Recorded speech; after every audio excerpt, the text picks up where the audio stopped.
Bienvenidos a otra entrega de Tu Salud al Día. Hoy estamos con una interesante invitada, quien es la doctora Lucely Peñaranda, quien es médico cirujano egresada de la Universidad de los Andes, así como también egresada como cirujano pediatra del Hospital Pedro Emilio Carrillo en Valera, también avalado por la Universidad de los Andes, donde estaremos conversando con ella sobre interesantes temas sobre esta especialidad que atiende principalmente a nuestros niños.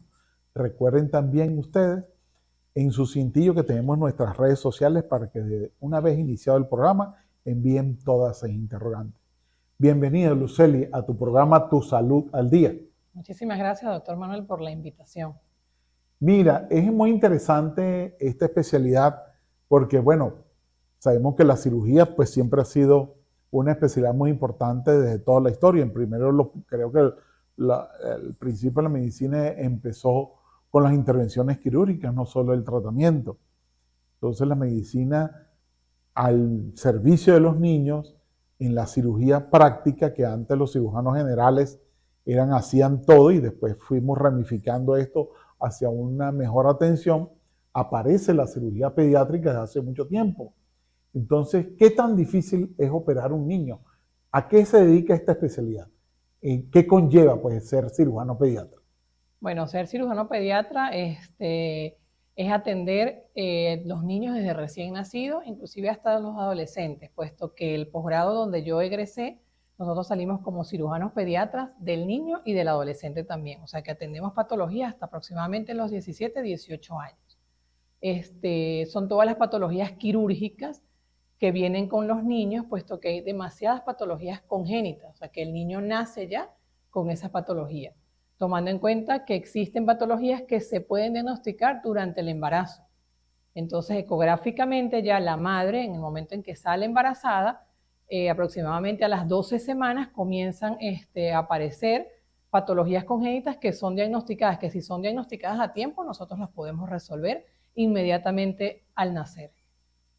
Eso que acabas de mencionar es un detalle muy importante porque recientemente conversaba con unos familiares, no, que a ella le hicieron un eco hace 20 años y no se dieron cuenta de que la niña podía nacer así.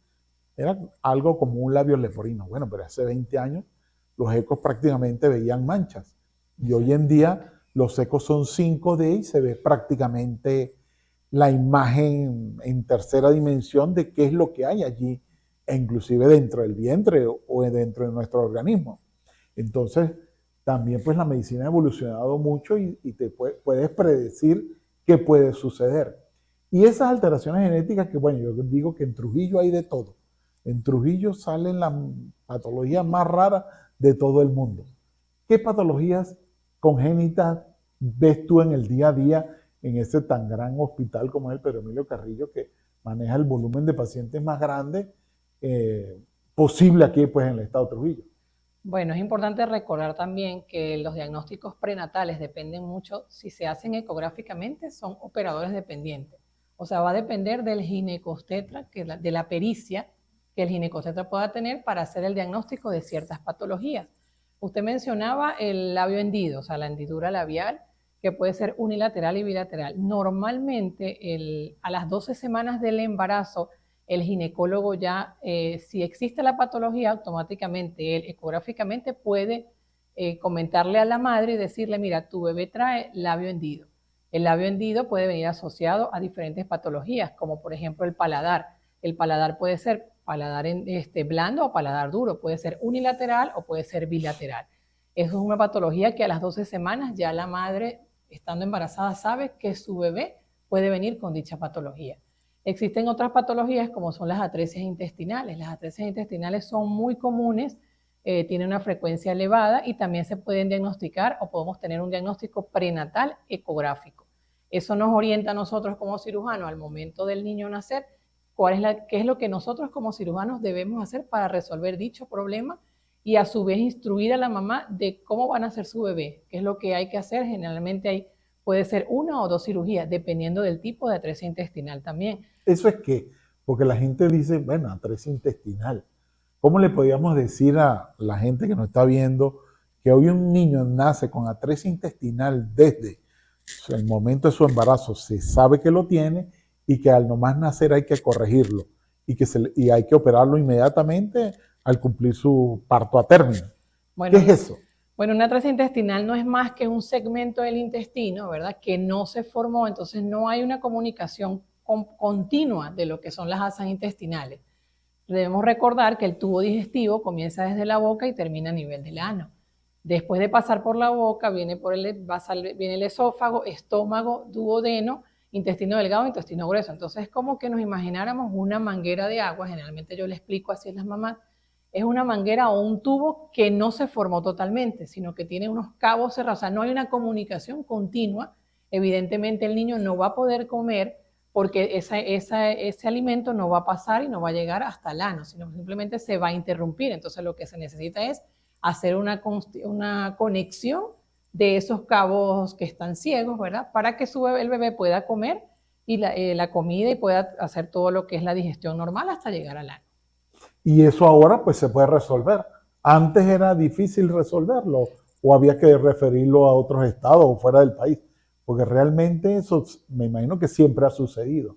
Ahora pues tenemos la pericia de que todos los cirujanos egresados de acá lo pueden hacer. Sí, lo que sucede es que anteriormente lo bueno de nosotros como cirujanos pediatras es que podemos resolverlo al nacer, porque eso es una patología de nacimiento. Entonces lo hacemos al nacer porque todo lo que hagamos en los niños desde que nacen, eso repercute la vida adulta. Y siempre vamos de la mano o trabajamos de la mano con el ginecostetra. Un ginecólogo, un ginecostetra que ecográficamente se da cuenta por ciertas características ecográficas que el niño trae una atresia intestinal, una atresia duodenal, una atresia esofágica, simplemente ayuda y nosotros de una vez nos preparamos para recibir ese recién nacido. Mira, y eso del labio leporino que es más frecuente en nuestro medio, hemos logrado a través del tiempo, y hay muchas fundaciones que se encargan pues de ayudar a este tipo de niños que nacen, bueno, yo diría más regularmente que antes, porque los niños pues han aumentado su volumen de nacimiento. Entonces, ¿a qué se debe? Todavía se puede dilucidar cuál es la causa. Bueno, hoy en día existen muchísimas causas. Se habla de factores biológicos, de factores ambientales generalmente. No hay una causa exacta que digamos nació con labio hendido por esto, por tal causa. Inclusive hay madres que han tenido hijos con labio hendido y ellas se preguntan si eso es hereditario. No existe una condición hereditaria para tener un niño con labio hendido ni con paladar hendido.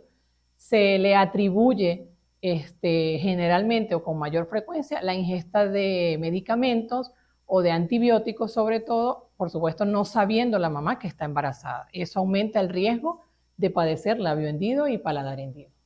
O sea, que la ingesta de antibióticos en un momento, pues, ¿cómo sabes si está embarazada o no? Si eso ocurre de repente en las primeras semanas y ahorita que el ser humano se enferma tanto, porque ahora somos muchos más inteligentes, pero somos muchos más débiles y susceptibles a nuestro medio ambiente. Exactamente. ¿Y qué otras patologías congénitas tenemos en nuestro medio? Porque vemos que estas dos pues son muy frecuentes y vamos a decir una muy conocida como el paladar hendido o labio leporino y otra como es muchísimo más desconocida, que es las atresia intestinales. ¿Qué otras patologías congénitas tenemos hoy en día? Porque antes aparecía aquello de la siringomielia, las sindactilias. Eso sigue acá, creo que es poco, aunque uno no está mucho tiempo en neonatología, ¿no? Claro. El que más se da cuenta son los neonatólogos. ¿Estas patologías cómo están? Lo que sucede es que nosotros, es importante recordar que todas las patologías en los niños son patologías congénitas. Y hay muchísimos tipos de patologías. Por ejemplo, algo muy frecuente son las hernias umbilicales. Las mamás dicen, ay doctora, yo me di cuenta hace un mes. No, las patologías, como las hernias umbilicales, son patologías congénitas. Quiere decir que el niño nace con el defecto. Porque simplemente hablar de una hernia umbilical es hablar de un defecto a nivel de la pared abdominal, donde estaba el cordón umbilical, recordando que el cordón umbilical generalmente a los niños se cae entre los 5 y 7 días, ¿verdad? Entonces ahí a nivel umbilical hay una debilidad que nosotros llamamos debilidad aponeurótica, y ahí queda un defecto, o sea, un orificio, que aproximadamente el 90% de los recién nacidos tienen hernias umbilicales, que solamente aproximadamente el 30% se cierra solo y que los demás son quirúrgicos. Pero esas son patologías congénitas, o sea, el niño nace con eso. Al igual que las hernias inguinales, al igual que los testículos retráctiles o testículos en ascensor, esas son patologías congénitas. O sea, no es que, no doctora, como generalmente pasa, me di cuenta, no, posiblemente las madres no se dan cuenta porque en los primeros meses de vida, recordando que los niños, mientras el niño no camine, mientras el niño esté en los brazos de la madre, él no va a hacer ningún tipo de esfuerzo. No va a haber alguna actividad que aumente la presión intraabdominal y que de alguna manera haga evidente esas patologías. Pero todas son patologías congénitas, o sea, el niño nace con esas patologías. Ok. ¿Y cómo se corrigen también al nacer? ¿Se pueden corregir? Porque a veces uno le dice a la madre, mire, hay que operarlo del aire, ay, tan jovencito y no tiene una semana. ¿Es mejor operar a un recién nacido inmediatamente o esperar que pase al lactante mayor o esperar el año, como decían? No, usted tiene que esperar a que esté más grande para operarlo. A veces uno por la premura que hay tanto trabajo en el hospital, porque Claro. no puedes decir que no hay trabajo. A veces uno le dice, no espere que esté más grande para operarlo, ¿verdad? A veces para darle pues ánimo al paciente o a la madre, ¿no? En la tecnología médica o la pericia médica, mejor dicho, es mejor operar a un niño e inmediatamente solucionarle todos sus problemas de hernia, testículos retráctiles, hidroceles, inmediatamente al nacer.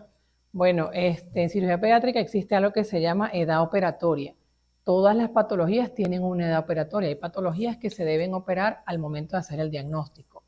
Por ejemplo, las hernias inguinales en las niñas, ellas se deben operar o se deben corregir al momento de hacer el diagnóstico. Esto debido a que generalmente cuando existe una hernia inguinal en niñas, cuando se habla de hernia es porque hay un orificio. Entonces, generalmente lo que sale o lo que protruye a través de ese orificio, así como las asas intestinales pueden protruir por ahí, en las niñas protruye el ovario. Entonces es preferible hacer la cirugía al momento de hacer el diagnóstico para evitar que posteriormente ese ovario protruya a través de ese orificio y de alguna manera se afecte. Como se han visto muchos casos, por lo menos yo he tenido muchísimos casos de niñas que no se han operado a la edad que se debe operar y lastimosamente al protruir el ovario, esa protrusión de ese ovario a través de un orificio que no es por donde debería estar el ovario, se daña el ovario y bueno, lastimosamente hay que retirar el ovario en esa niña. Existen, por ejemplo, los testículos retráctiles. Normalmente los testículos descienden del polo inferior de los riñones, entonces los hacen un descenso desde que el niño está en el vientre de la madre y ese descenso se completa aproximadamente a los 12 meses de edad. ¿Qué quiere decir? Que cuando nosotros tenemos un niño entre los 8 y 9 meses, ya de los 9 meses a los 12 meses ya uno dice, bueno, ya no podemos esperar porque eso hay que operarlo. ¿Por qué? Porque los testículos, si nosotros no los descendemos y no los bajamos al escroto, ellos tienen ciertas funciones importantes. Y como yo siempre digo, la casita o el sitio donde deben vivir los testículos es a nivel escrotal. Un testículo que está subiendo y bajando, o sea, que no está en bolsa escrotal, es un testículo que se daña, que se puede hasta malignizar porque se hace hipotrófico y posteriormente a una hipotrofia viene la atrofia testicular. Y de la atrofia testicular al cáncer de testículo hay un paso. Entonces nosotros deberíamos operarlo antes de los 12 meses de edad, por ejemplo, lo que es el testículo retráctil, testículos no descendidos, criptorquidia, eso se debe operar antes del año de edad. Las hernias umbilicales van a depender del tipo o del tamaño de defecto. Hay defectos que son muy grandes, tenemos lactantes con defectos umbilicales muy grandes, nosotros no podemos esperar hasta el año, se debe corregir antes de la edad. Todo eso va a depender del tamaño del defecto, de la sintomatología que tenga el paciente en ese momento. Por eso es que nosotros tenemos algo que se llama edad operatoria, hay una edad tope para hacer la cirugía. ¿Por qué? Porque después vienen las complicaciones y los efectos negativos de no hacer una cirugía al momento ideal. Y las apendicitis, que es lo que más uno conoce, siguen saliendo apendicitis diarias en nuestros hospitales, pero de esto vamos a hablar después que regresemos de este breve corte. Recuerden que estamos con la doctora Lucely Peñaranda, que es cirujano pediatra del Hospital Pedro Emilio Carrillo, dándonos esa información tan importante. Y recuerden en su sitio, en nuestras redes sociales, para que envíen todas esas preguntas y podamos ayudarles. Recuerde que Tu Salud al Día ponemos el conocimiento médico al alcance de todos ustedes. Ya regresamos.